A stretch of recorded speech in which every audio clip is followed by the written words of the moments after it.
I am so excited to talk about this movie, but first, a quick history lesson. The Invisible Man is one of the original Universal classic monsters, along with the likes of, Creature from the Black Lagoon, Frankenstein's monster, Wolfman, Dracula, Phantom of the Opera. My dad grew up with those movies, and he is a huge fan of them. So I have seen the original Invisible Man that came out in 1933. I mean, that has no relevance to this review. I'm just letting you know that this review of this new Invisible Man movie is coming from someone who has seen the original. Alright, let's go.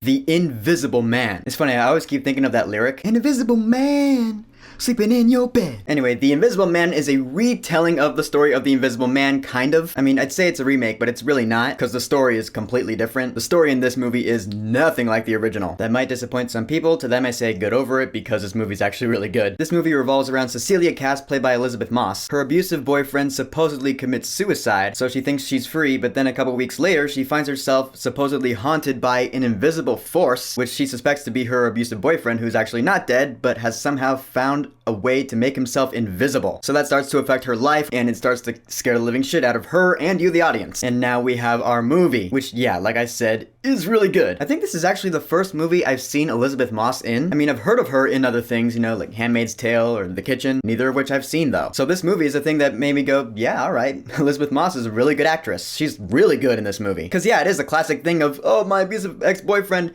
he was invisible now, and people are like, yeah, are you okay? I mean, you gotta put yourself in that situation. If you thought that some invisible person was making your life a living hell, I don't know about you, but I would question my own sanity at that point. I mean, I usually do that anyway, but you know what I mean. Elisabeth Moss really sells the whole, I'm not crazy, you gotta believe me, even though this concept is clearly far-fetched. But honestly, she's just one of the many things that made this movie really work for me. Cause yeah, this is a horror movie, a genre I still consider myself new to. I felt the scary scenes in this movie were really done right. Cause it'll be the middle of the night, she's awake, and she's like, something's moving by itself.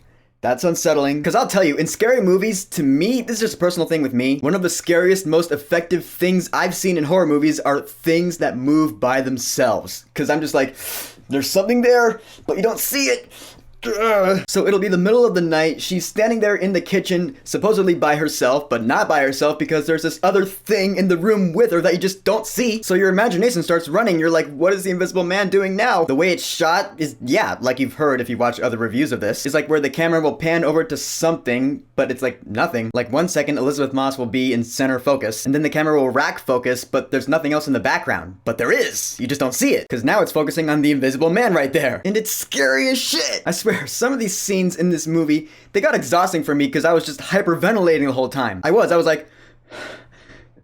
And then when shit hits the fan, she starts running and I'm just like, run! Run for your life! The Invisible Man's gonna get you! I mean, if that ain't effective in a horror movie, I don't know what is. And I can also gladly say there were not too many jump scares in this movie. There were like 2 in the entire movie. The horror in this movie is all about the tension, which is scarier. I mean, jump scares, they do get me. They do. So the scenes in this movie, it's really quiet. So I was anticipating a jump scare. So I had my ears covered for a good chunk of it. Ears covered and hyperventilating. That's a good state to be in when watching a movie in a theater. I was anticipating a jump scare, but in a few of those scenes, the jump scare just never came. You're just left with that feeling of, holy shit, there's an invisible thing right there. It's not gone. So the tension is not released because the threat is still very much there. You never feel safe. And that is good horror filmmaking right there. But, and this is me being completely honest, the horror element of this movie, just like Elisabeth Moss, is one of the few things that really makes this movie work. This movie is more than just a horror movie with a good main character. This movie also has a good story and deals with an important, relevant topic in today's society, I dare say. That topic being the absolute shittiness of abusive relationships and how they can affect you even after you leave them. Yeah, that is very relevant. I don't want to dive into detail because I don't want to spoil how the movie goes into it, but when I realized that in this movie, I was like, yeah, alright, this movie certainly has my attention. I mean, it did before that, but now it really, really did. And the story, like I said, is really good. Because at first it's just, yeah, lady thinks she's being haunted by an invisible man. But then other things start happening in the story, things that blew my mind anyway. I was like, what? I did not see that coming, and that is awesome. Again, not gonna go into detail. Don't want to spoil it. Just all sorts of props to Leigh Whannell, the director of this film, for taking it seriously. Honestly, this is the first great Universal monster movie we've had in a long time. Partially because, yeah, it's not trying to be part of some big shared cinematic universe. Which honestly, I still wouldn't mind. I would like to see all these monsters together in one movie. But that wasn't the focus of this movie. This movie, like the first Iron Man movie, that's why it worked. The focus was make a great Invisible Man movie. Focus on that, not the shared universe shit. The shared universe stuff, that's just a nice bonus on top of what you're really here for, which is a good movie about this subject. I mean, I'm not saying this movie's trying to be part of a shared cinematic universe. I honestly don't think it is. But if Universal came out and said, yeah, hey, guess what? We want to take this movie and make it part of a cinematic universe, I would not be opposed to that. I'd be like, yeah, sweet, let's do it, because The Invisible Man was really good. Now, I have heard some complaints about this film, and a lot of the ones I've heard, I guess I agree with, but I can get over those. But alright, here's a scenario for you. Have you ever seen a movie and then when it's over, you're like, oh yeah, that movie was awesome. But then the person you're seeing it with points out a big glaring issue they had with the movie, and then you're all like,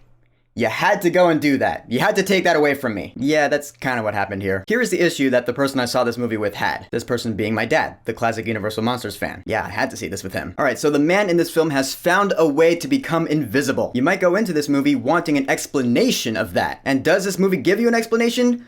Well, yes and no. It does give you a little bit of explanation, but for some people, it might not be enough. I'll just say it. It gives you the how. It doesn't give you the why. Like, this man has now found a way to become invisible. He's tormenting this lady. Why?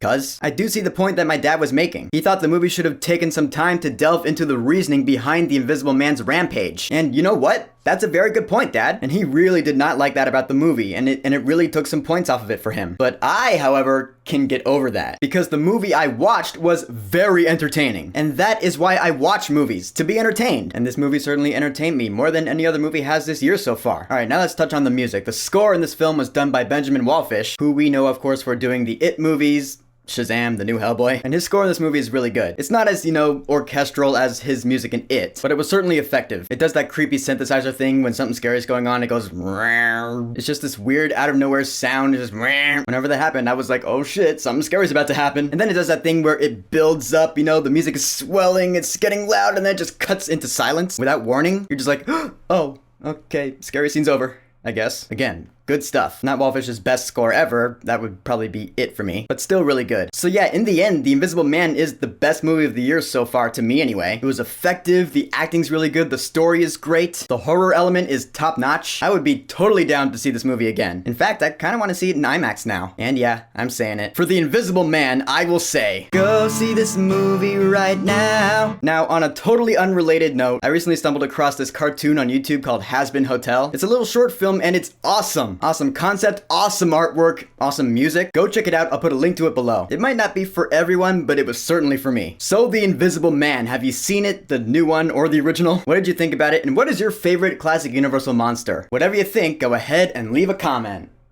And don't forget to subscribe.